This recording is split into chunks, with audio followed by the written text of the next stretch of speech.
Hello students, good morning. आज English grammar के अंतर्गत कुछ नई चीज़ों का वीडियो हम बताएंगे। जैसा कि पिछले दिनों इंग्लिश ग्रामर में प्रीपोजिशन के बारे में विस्तारपूर्वक बताया आप सभी लोगों को, आज वर्ब से संबंधित बातों को सीखेंगे। तो पहले हम चलते हैं वर्ब।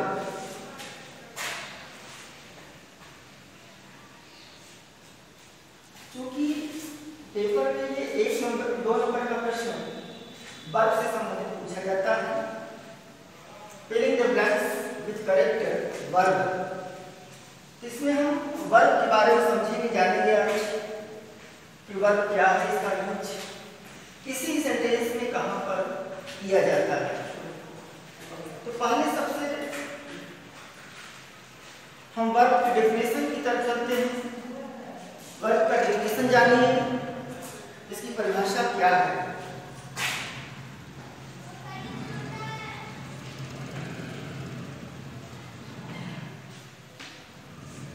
डेफिनेशन, परिभाषा।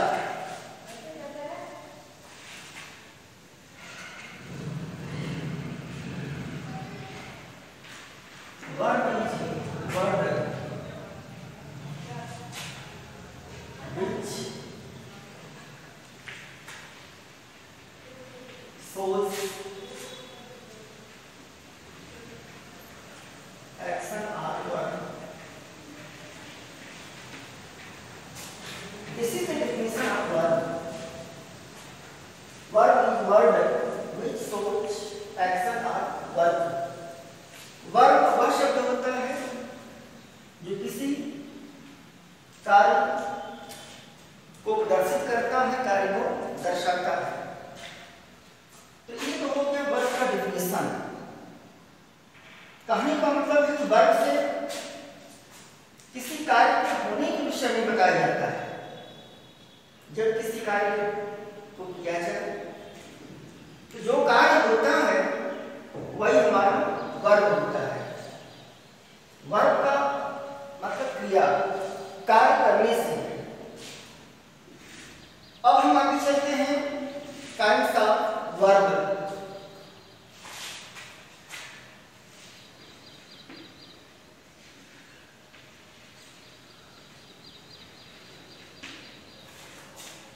वर्ब के प्रकार। तो mainly there are 4 kinds of verb. विशेष रूप से ये 4 प्रकार के वर्ब होते हैं। First,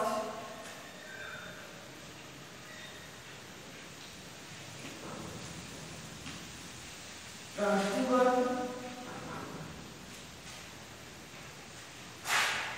second,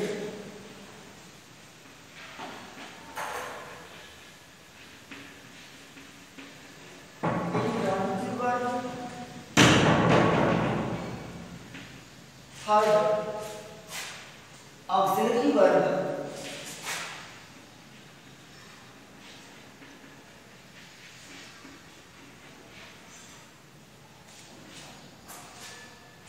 fourth, linking verb.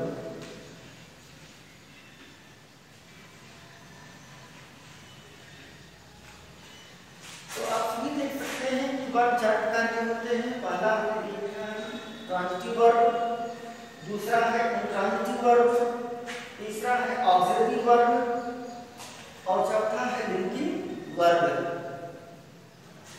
तो सबसे पहले हम चलते हैं करके लिंकिंग और ट्रांजिटिव वर्ब, जिसको कहा जाता है सकर्मक क्रिया।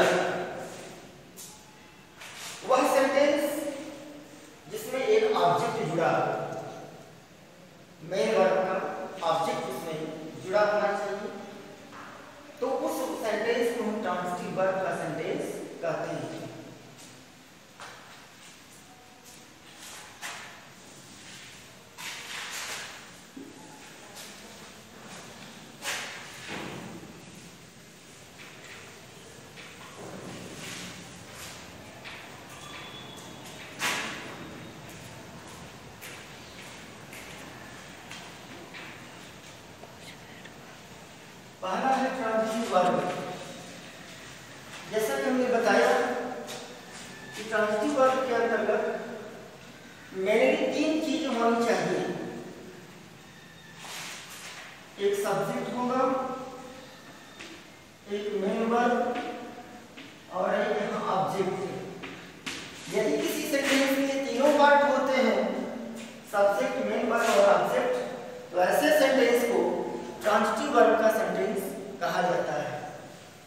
एग्जाम्पल,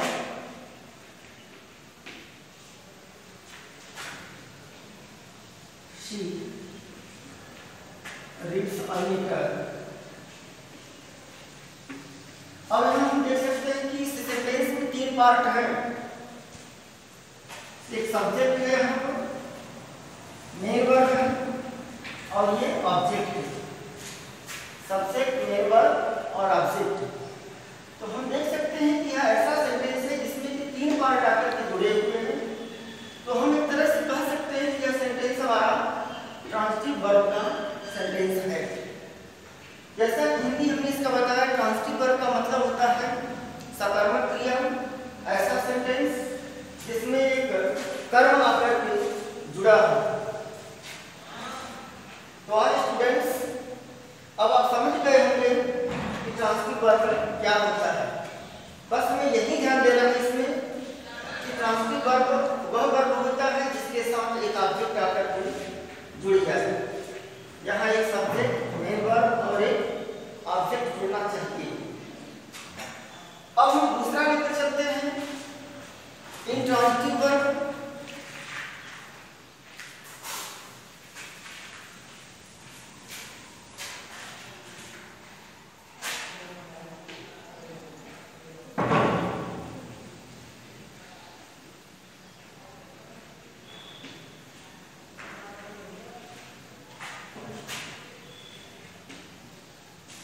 इंट्रांजिटिव वर्ब, इसको हिंदी में अकर्मक क्रिया, यानी वह सेंटेंस जिसमें ऑब्जेक्ट न हो।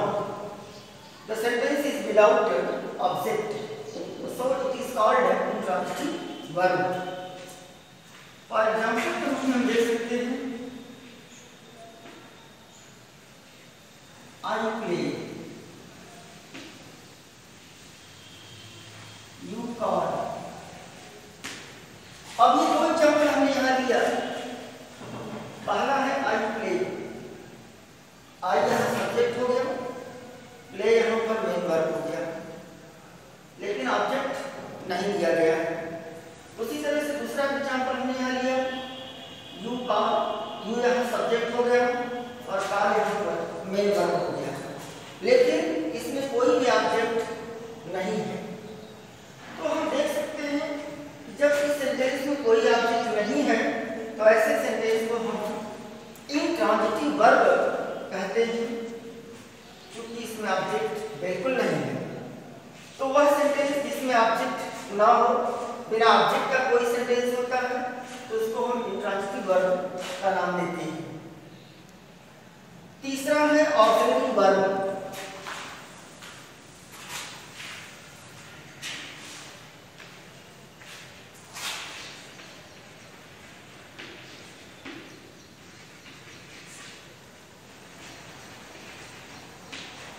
ऑक्सिलरी वर्ब,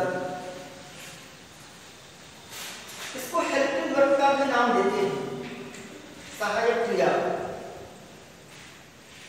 और इसके हम 2 ब्रांच बना सकते हैं। इसमें first helping verb, second main verb.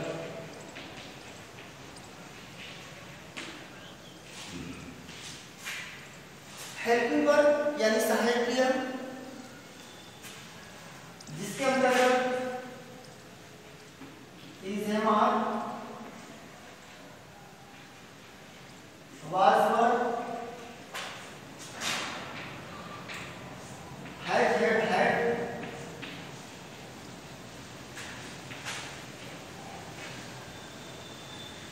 Will, शैल,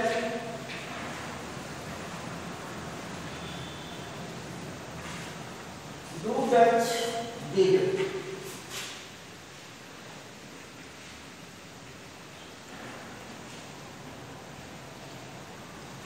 यही है जिनको हम हेल्पिंग वर्ब कहते हैं, सहायक क्रिया।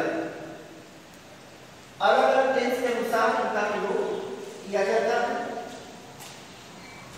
दूसरे पार्ट हमने बताया इसमें मेन वर्ब, जिसमें कि सब्जेक्ट के बाद द्वारा एक कार्य होने की बात कही जाती है, उसको हम मेन वर्ब कहते हैं। मुख्य क्रिया जो सब्जेक्ट के द्वारा एक कार्य का एक्शन वो बताता है, कार्य इसमें शो करता है, प्रदर्शित करता है, उसको हम मेन वर्ब कहते हैं।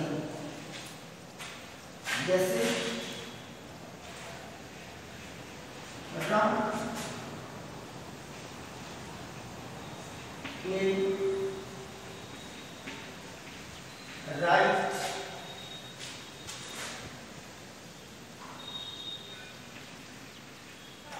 बाई। ये हमने कुछ वर्ड यहाँ लिखे हैं मेन वर्ब का, जिसमें कि देख सकते हैं कि रन, प्ले, राइट और बाई। और भी ऐसे बहुत से मेन वर्ब होते हैं जो कि सब्जेक्ट के द्वारा एक कार्य होने के लिए प्रदर्शित करता है। नंबर 4 पर हम चलते हैं।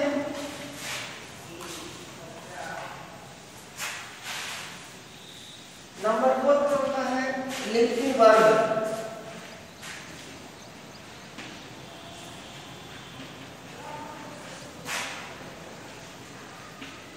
जिसको हम संयोजक क्रिया कहते हैं। लिंकिंग, लिंक यानी जोड़ना, संयोजक क्रिया इसका नाम देते हैं।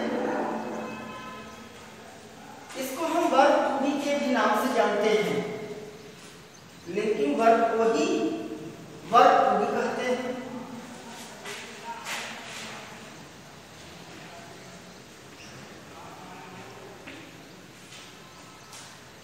जिसमें 5 वर्ब होते हैं।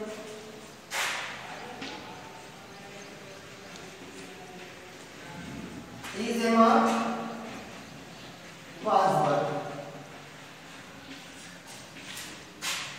ये 5 देख रहे हैं, इनको हम लिंकिंग वर्ब कहते हैं। लेकिन ये लिंकिंग वर्ब किसी भी सेंटेंस में तभी कहलाएंगे जब सब्जेक्ट के द्वारा कोई भी कार्य प्रदर्शित न किया जाए।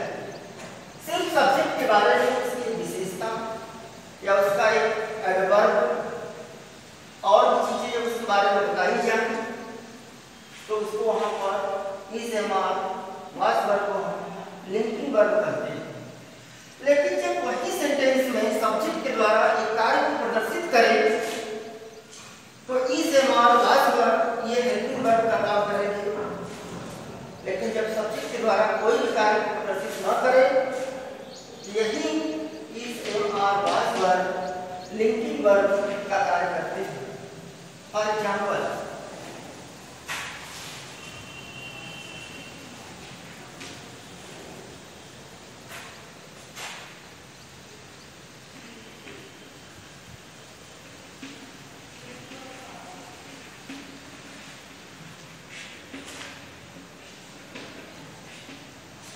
उदाहरण हमने लिया है, she is an intelligent girl.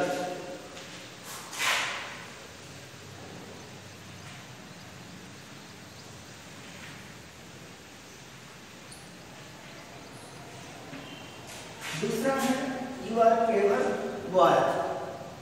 अब इन दोनों सेंटेंस में हम देख सकते हैं कि सब्जेक्ट के द्वारा कोई भी कार्य नहीं किया जा रहा है इसमें, बल्कि इन्हीं दोनों सब्जेक्ट का एक एक विशेषता प्रकट किया गया है सेंटेंस में। इंटेलिजेंट और क्लेवर, इन दोनों को यहाँ पर हम यूज किए हैं एडजेक्टिव के रूप में, और वो भी एडजेक्टिव ऑफ क्वालिटी। तो एडजेक्टिव ऑफ क्वालिटी का ये काम कर रहे हैं, क्योंकि इंटेलिजेंट और क्लेवर से इन दोनों सब्जेक्ट की विशेषता को प्रकट किया जा रहा है। लेकिन जब इन्हीं के द्वारा, इन्हीं सब्जेक्ट के द्वारा एक वर्क किया जाए, जैसे she is cooking food, she is cooking food,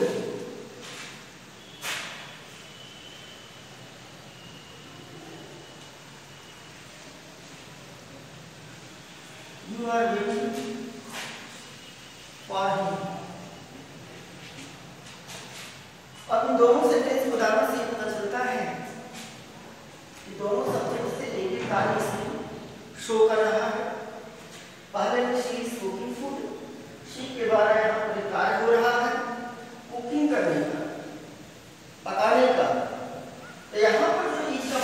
क्या है, ये हेल्पिंग वर्ब के रूप में आया हुआ है।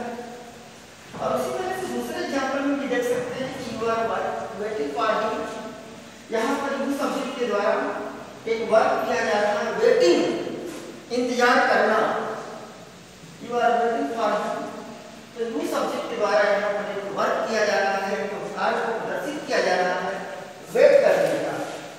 तो यहाँ जो आर का प्रयोग हमने किया है यह हेल्पिंग वर्ब के रूप में किया गया है, लेकिन यहाँ पर जो आर का प्रयोग किया गया है यह लिंकिंग वर्ब के रूप में है, क्योंकि यू के द्वारा यहाँ पर उसकी एक विशेषता प्रकट की जा रही है और सी सब्जेक्ट के द्वारा यहाँ पर उसकी एक विशेषता प्रकट की जा रही है। इन दोनों के द्वारा कोई इसमें वर्ब नहीं हो रहा है, इसलिए हम कह सकते हैं कि यहाँ पर ईच और आर दोनों ही लिंकिंग वर्ब के रूप में काम कर रहे हैं। तो ये टाइप्स ऑफ वर्ब से संबंधित चीजें थी। अब हम आगे चलते हैं कि वर्ब का सही उपयोग सेंटेंस में कहाँ पर किया जाता है, क्योंकि जितने भी वर्ब होते हैं वे अलग अलग टेंस के अनुसार अलग अलग सेंटेंस में उसका प्रयोग किया जाता है।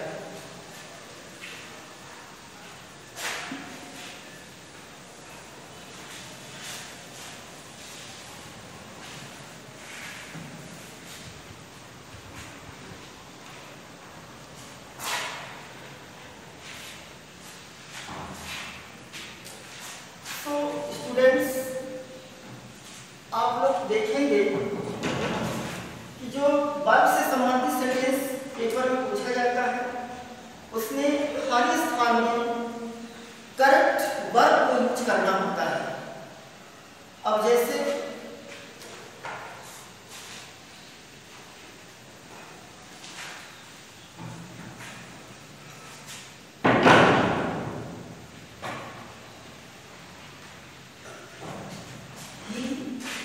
यहाँ हमने ब्लैंक्स किया है और केवल मैन, और ये ब्रैकेट्स में एक वर्ड हम यहाँ दे रहे हैं बी। यहाँ पर बी है, ब्रैकेट्स में देख सकते हैं। तो बी का मतलब यहाँ पर वर्ब टू बी से है, वर्ब टू बी से, जैसा कि हमने बताया कुछ देर पहले कि वर्ब में 5 वर्ब होते हैं, is am are was verb. तो जैसे यहाँ सब्जेक्ट इसी के अनुसार वर्ब टू बी का प्रयोग किया जाएगा। अब वर्ब यहाँ पर सिंगुलर नंबर है, इसलिए यहाँ पर इसका प्रयोग किया जाएगा। तो he is a clever man. अब ये कंप्लीट हो गया, फिलअप हो गया।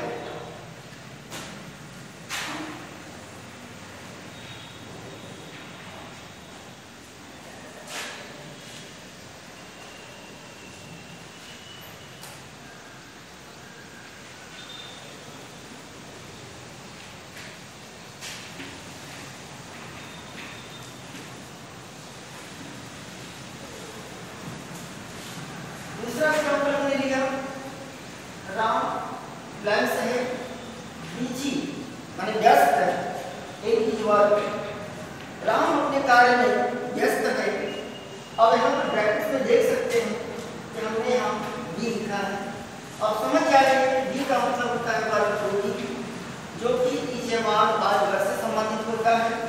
तो यहाँ पर हम सिंगल सब्जेक्ट होने की वजह से इज का प्रयोग करेंगे। तो Ram is busy in his work, Ram अपने कार्य में व्यस्त है। तो इस तरह से भरने के लिए आता है।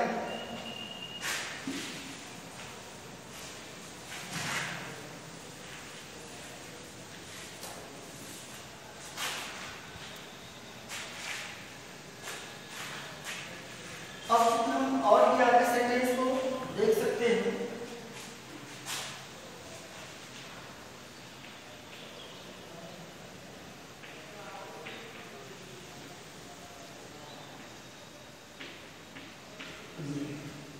तो स्टेप बाय स्टेप हम क्रम से चलेंगे ताकि हर टेंस के अनुसार उसकी सहायक क्रिया को या उसके मेन वर्ब को जान लीजिए। तो पहला हम लेकर चलते हैं प्रेजेंट इंडेफिनिट टेंस।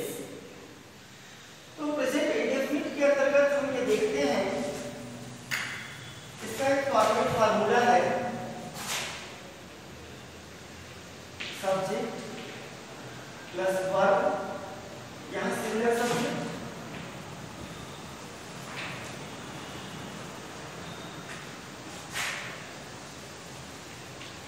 एस या एस।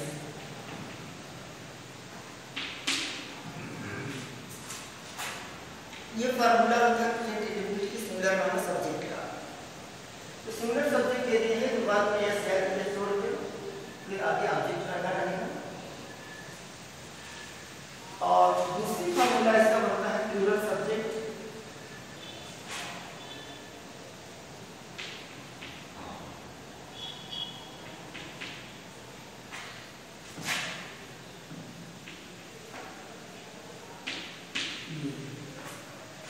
प्लूरल सब्जेक्ट दे दिए हैं तो मेन वर्ब का यहाँ फर्स्ट फॉर्म लगेगा। अगर सिंगुलर सब्जेक्ट है तो मेन वर्ब में से ये जुड़ा रहेगा। फॉर एग्जांपल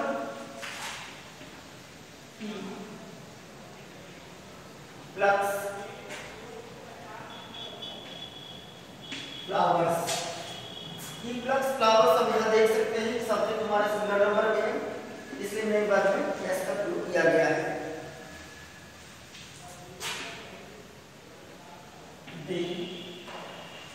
हेल्प मी, अब यहाँ दे प्लूरल नंबर में है इसलिए मेन वर्ब का यहाँ फर्स्ट फॉर्म यूज किया गया और ये ऑब्जेक्ट। ये तो था साधारण सेंटेंस, लेकिन हमें ये देखना है कि यदि सेंटेंस में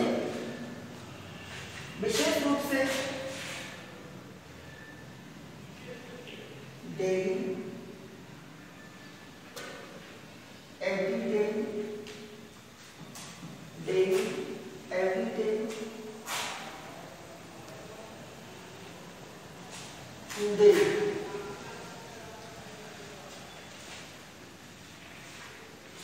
यदि ये शब्द जुड़े हुए डेली, एवरीडे, टुडे, तो समझ जाते हैं कि वह सेंटेंस हमारा सेंटेंस में ही होगा। Daily, everyday, today. अब इसका एग्जाम्पल देखिए,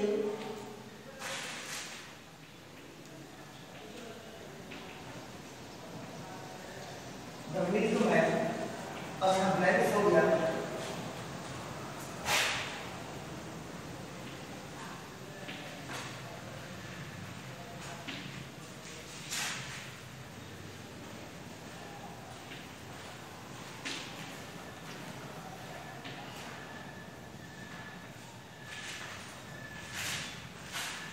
एग्जाम्पल हमने लिया था मिल्क मैन, ब्लैंक से मिल्क फॉर अस डेली, और यहाँ पर ब्रिंग्स हमने बतिया भरने के लिए कभी यस नहीं रहेगा मान लीजिए, तो हमें टेंस के अनुसार उस मेन वर्ब को यहाँ पर रखना होगा। सब्जेक्ट हमारे यहाँ सिंगुलर नंबर है तो मेन वर्ब में यस जोड़ दीजिए, brings, the milk man brings milk for us daily. Daily एक ऐसा एडवर्ब यहाँ पर है, यहाँ पर एडवर्ब का टाइम बता रहा है प्रतिदिन, रोज। इसलिए पता चला कि सेंटेंस हमारा प्रेजेंट के अंतर्गत आ गया है।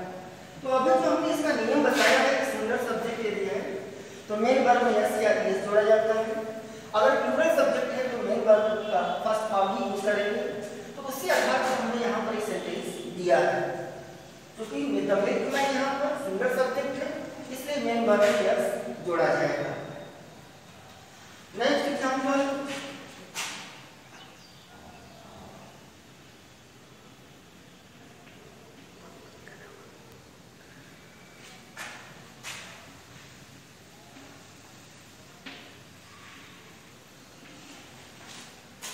शी, ब्लैंक्स हमने किया है टू स्कूल डेली। डेली का मतलब होता है प्रतिदिन। ये सब्जेक्ट हमारा सिंगुलर नंबर में है तो मेन वर्ब में यस या यस जोड़कर तो रखेंगे। तो गो में यस जोड़ दीजिए, हो जाएगा गोज।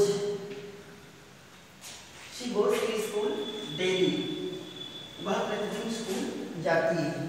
और इस तरह से हमने इसको फिलअप कर दिया, कंप्लीट हो गया।